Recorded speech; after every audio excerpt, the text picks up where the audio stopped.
Prologue. The race is back on. 50 years ago, the world watched as Neil Armstrong took that one small step. Now, a new generation is looking up, and this time, it's not just a race between superpowers. It's a scramble for resources, for military advantage, and for the very future of humanity. The players are different. The stakes are higher. And the prize isn't just a flag on the surface. It's control of the solar system. This is the new space race. America, China, and a host of private companies are all aiming for the same destination, the moon. But why? What's so important about a gray, airless rock that's already been visited? The answer lies in what the moon represents: a stepping stone to Mars, a source of precious resources, and a strategic high ground. Whoever gets there first, and stays, will shape the next century of exploration. So buckle up. We're about to take a journey from the launch pads of Florida to the far side of the moon, from the boardrooms of billionaires to the war rooms of the Pentagon. The new space race is on. And it's just getting started. Chapter 1: Why the Moon Again? Here's a number that might surprise you: 384,400 kilometers. That's the average distance from the Earth to the Moon. It's far, but in cosmic terms, it's practically next door. And that proximity is exactly why the moon is back in the spotlight. It's not just about planting flags anymore. It's about building a permanent presence. Think about it. The moon has resources that could fuel further exploration. Water ice. In permanently shadowed craters at the poles. Helium-3, a potential fuel for fusion reactors. Rare earth elements that are critical for electronics. And it's all just a 3-day trip away. Compare that to Mars, which is months away. The moon is the logical first step. But there's another reason. The moon is a proving ground. If we can learn to live and work on the moon, we can learn to live and work on Mars. It's a test bed for life support systems, for habitats, for mining operations. And it's a place to develop the technologies that will take us deeper into the solar system. That's why every major spacefaring nation is looking up and making plans. The moon isn't just a destination. It's a gateway. And the race to build that gateway is already underway. Chapter 2: The new players. When the first space race ended in 1969, it was a two-horse race. The United States and the Soviet Union. But today, the track is crowded. There's NASA, of course, but also the European Space Agency, Japan, India, and a host of others. And then there are the private companies. Companies like SpaceX, Blue Origin, and Rocket Lab. They're not just building rockets. They're building the future. Take SpaceX. Founded by Elon Musk in 2002, it's now the most valuable private company in the world. Its Falcon 9 rocket has revolutionized spaceflight, with reusable boosters that land themselves. And its Starship, currently in development, is designed to carry humans to the moon and Mars. It's the most powerful rocket ever built, and it's changing the economics of space travel. Then there's Blue Origin, founded by Jeff Bezos. They're developing a lunar lander called Blue Moon, and they have a vision of millions of people living and working in space. And remember the smaller players, like Astrobotic and Intuitive Machines, which are building robotic landers to deliver payloads to the lunar surface. The private sector is no longer just a contractor. It's a partner. This new ecosystem is driving innovation at a pace we've never seen. And it's making the new space race a very different beast from the old one. It's not just governments. It's entrepreneurs. And they're all aiming for the same prize. Chapter 3: China's Long March. In 2019, China became the first country to land a spacecraft on the far side of the moon. The Chang'e 4 mission touched down in the von Karman crater, a location that's always facing away from Earth. It was a stunning achievement, and it signaled China's intent to be a major player in space. But it was just the beginning. China's space program is methodical and relentless. They've launched a series of missions, each building on the last. In 2020, Chang'e 5 brought back lunar samples. In 2021, they landed a rover on Mars. And now, they're building a space station, the Tiangong, which is already operational. Their goal is clear: a crewed lunar landing by 2030, and a permanent research station at the moon's south pole by the 2030s. What's driving China's push? Partly national pride. Partly scientific discovery. but also strategic advantage. The south pole of the moon is believed to have water ice, which could be used for fuel and life support. Control of that resource would be a huge advantage. And China is making no secret of its ambitions. They've released detailed plans and timelines. They're not just participating in the race. They're trying to win it. The Long March is a fitting name for China's rocket series. It's a long, steady march toward the stars. And it's not slowing down. Chapter 4, The Artemis Generation. In 2017, NASA announced a new program to return humans to the moon. It's called Artemis, named after the Greek goddess of the hunt and the twin sister of Apollo. And it's ambitious. The goal is to land the first woman and the next man on the moon by 2025, and to establish a sustainable presence there by the end of the decade. But Artemis is more than just a mission. It's a program. It includes the Space Launch System, the most powerful rocket ever built by NASA. It includes the Orion spacecraft, which will carry astronauts. And it includes the Gateway, a small space station that will orbit the moon, serving as a staging point for lunar landings. It's a complex, international effort, with partners from Europe, Japan, and Canada. The key difference from Apollo: sustainability. This time, we're not just visiting. We're going to stay. The plan is to build a base at the South Pole, where water ice is abundant. Astronauts will learn to use local resources to live off the land. This is the first step toward a permanent human presence beyond Earth. And it's happening now. The Artemis generation doesn't just watch history. They're making it. And they're inviting the world to join them. Chapter 5, Privateers of the High Frontier. In 2020, SpaceX launched 2 NASA astronauts to the International Space Station.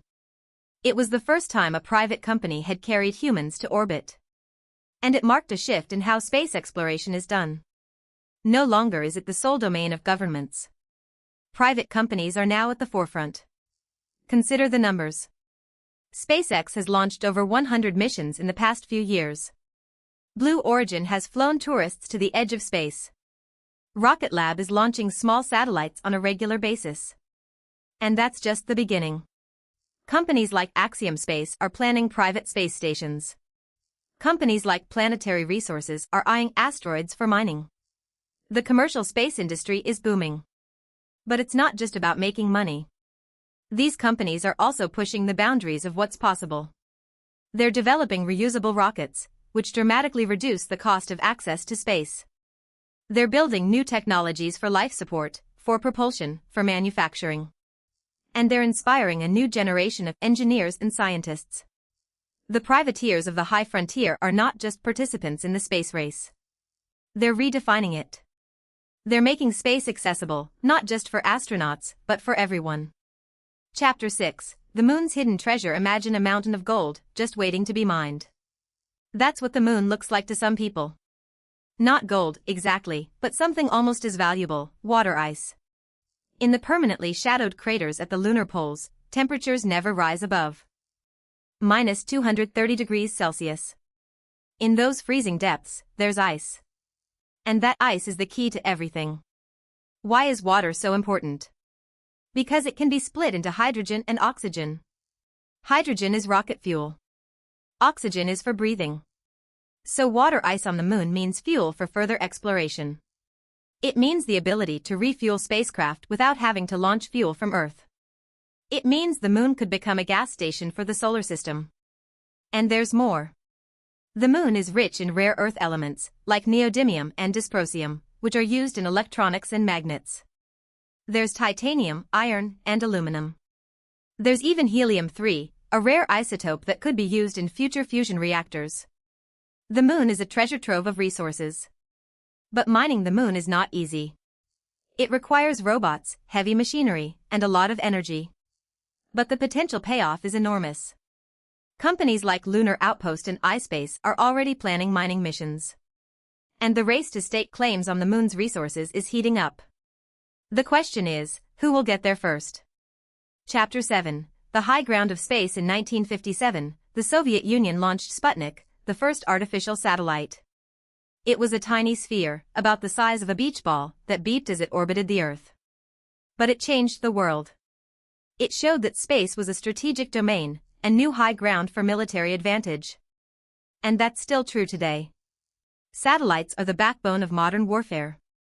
They provide communication, navigation, and reconnaissance. They guide missiles, track troop movements, and monitor enemy activity. Without satellites, our military would be blind. And that's why space is now a contested domain. In 2015, the United States established the Space Force, the first new military service in over 70 years. Its mission is to protect American interests in space. China has its own space warfare capabilities, including anti-satellite missiles. And Russia has shown it can destroy satellites, as it did in 2021 with a test that created a cloud of debris. The high ground of space is no longer just about exploration. It's about control. Whoever controls space controls the Earth. And that's a sobering thought. The new space race is not just about science and exploration. It's about power. And the stakes are higher than ever. But there's more to come. Stay with us. Chapter 8, The Great Space Fence. Imagine a highway in the sky, but instead of cars, it's packed with satellites, thousands of them, from Starlink to spybirds. That's the orbital environment today, and it's getting crowded. The space fence isn't a physical barrier, it's the network of sensors and tracking systems that watch every object in orbit. The U.S. Space Force operates the Space Fence, a radar system in the Pacific that can spot a baseball-sized object from 22,000 miles away. But here's the thing, China and Russia are building their own fences, and they're not just tracking debris, they're tracking military assets. If a conflict ever breaks out on Earth, the first shots might be in space, taking out enemy satellites. That would cripple communications, navigation, and missile warning systems. So the race isn't just about who lands on the moon first, it's about who controls the ultimate high ground. The US is pushing for norms of responsible behavior in space, but China sees it as a US attempt to lock in its dominance. Meanwhile, commercial constellations are adding thousands of satellites, making the traffic problem worse. Space debris is a ticking bomb. One collision could create a chain reaction, the Kessler syndrome, that makes low Earth orbit unusable. So the space fence isn't just about defense, it's about survival. And the country that masters space traffic management will hold a huge advantage. But there's a catch, the fence is only as good as the data, and not everyone shares it. So while we're building walls in the sky, we're also building the potential for a very messy, very dangerous space war. Chapter 9, Red Planet Dreams. Mars is the ultimate prize, but it's a long way off. NASA's Artemis program is the stepping stone, but the real goal is to send humans to Mars in the 2030s or 2040s. China has similar ambitions, with a plan to send takenauts to Mars by 2033. But let's be honest, Mars is hard. The journey takes 6 to 9 months, and the surface is a frozen desert with a thin carbon dioxide atmosphere. Radiation is a killer, and landing heavy payloads is a nightmare. Still, the dream persists.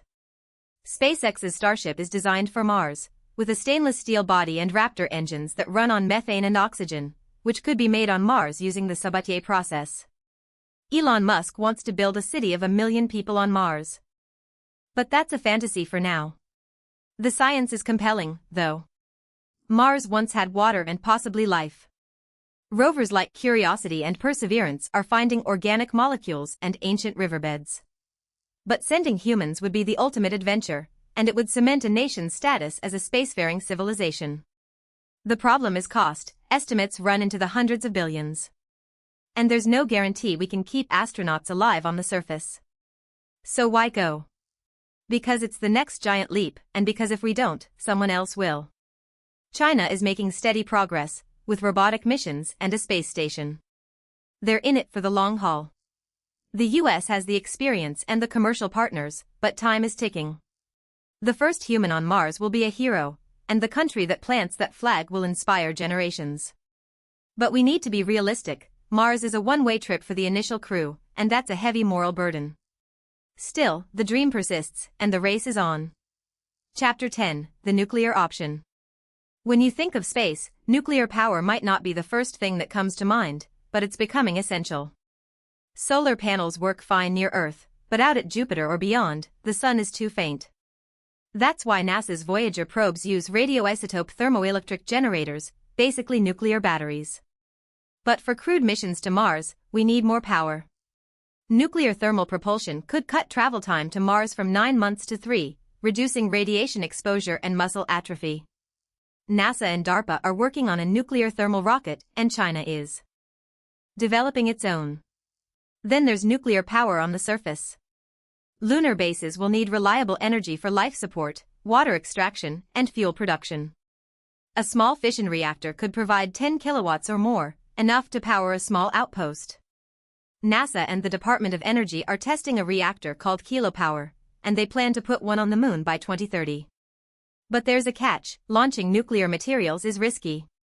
A launch failure could scatter radioactive debris over a wide area. That's why nuclear payloads have to meet strict safety standards. And then there's the military angle. A nuclear reactor in space could also power directed energy weapons or jamming systems. The Outer Space Treaty of 1967 bans nuclear weapons in orbit, but it doesn't ban nuclear power. So we're walking a fine line. The US and China are both investing heavily in nuclear space technology, and it could give one side a decisive advantage. But we have to be careful. A nuclear accident in space could set back the whole enterprise. Still, if we want to go deep into the solar system, nuclear is the only option. It's a powerful tool, but it's also a dangerous one. The race is on to harness the atom for space, and the stakes couldn't be higher. Chapter 11: The Law of the Cosmos. There's no traffic cop in space, and no judge to settle disputes. The Outer Space Treaty of 1967 is the foundation, but it's vague on property rights and military activities. It says space is for peaceful purposes, but it doesn't define what that means.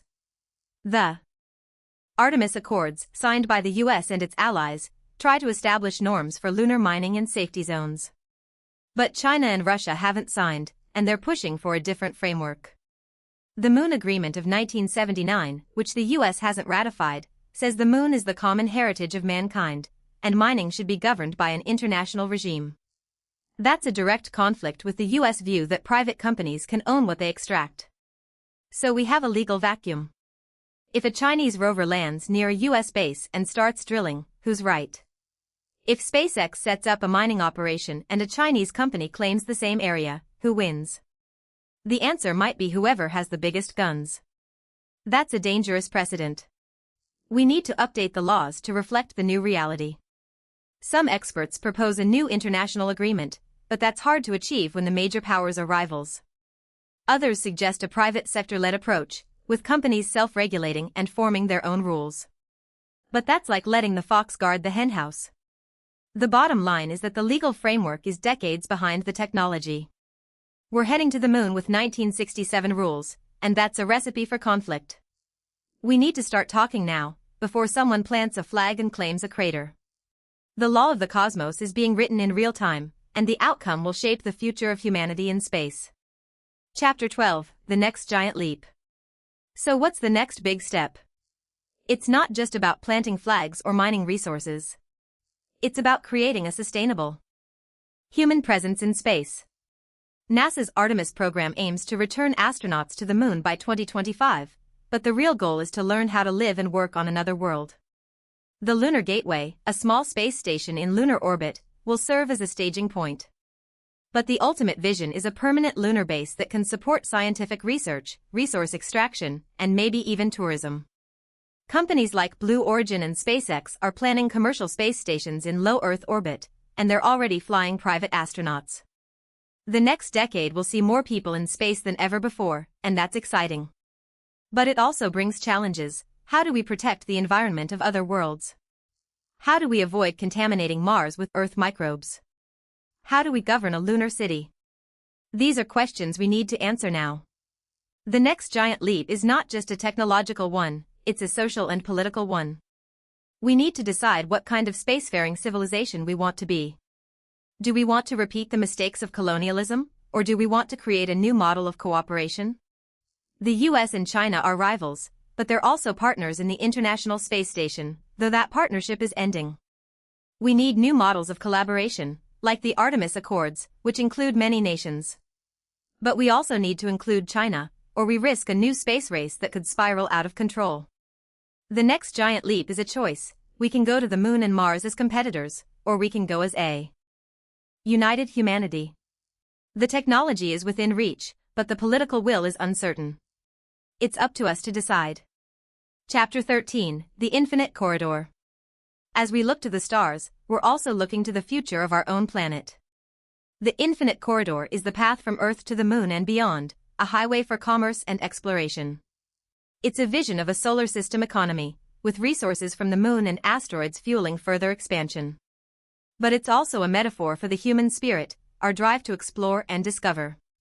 The corridor is being built by a combination of government agencies and private companies, and it's happening faster than anyone predicted. We're seeing launch costs drop, thanks to reusable rockets, and that's opening up new possibilities. We're also seeing a new generation of space entrepreneurs, people who grew up with the shuttle and are now building their own rockets. The infinite corridor is not just a physical route, it's a mindset. It's the belief that we can overcome any obstacle and reach for the stars. But we have to be careful not to lose sight of the here and now. Space exploration is expensive, and there are pressing problems on Earth, from climate change to poverty. Some argue we should spend our money here first. But others say that space exploration is not a luxury, it's a necessity. It inspires us, drives innovation, and creates new industries. The infinite corridor is a long-term investment, and it will pay off in ways we can't imagine. The race for space is not just about winning, it's about survival. As Carl Sagan said, we're the only species that can leave our planet, and that gives us a responsibility to do so. The infinite corridor is our path to the future, and it's open to all who dare to take it. Epilogue, The Infinite Corridor. So where do we stand? The new space race is not a sprint, it's a marathon. The US and China are the frontrunners, but they're not the only players. India, Japan, and the European Union are all making moves. Private companies are changing the game, and they're not waiting for governments to lead. The moon is the first stop, but Mars is the ultimate destination. And beyond that, the solar system is full of possibilities. We're on the cusp of a new era of exploration, and it's happening in our lifetime. But we have to be smart about it. We need to cooperate where we can, and compete where we must. We need to protect the environments we explore, and we need to create a legal framework that ensures fairness. The infinite corridor is not just a physical path, it's a symbol of our potential. It's a reminder that we are a curious, ambitious, and resilient species. We've been to the moon, and we're going back. We've sent robots to Mars, and soon we'll follow. We've built space stations, and we're building new ones. The future is bright, but it's not guaranteed. It will take vision, dedication, and a willingness to take risks. But that's what we do best. So let's embrace the infinite corridor, and let's make the next giant.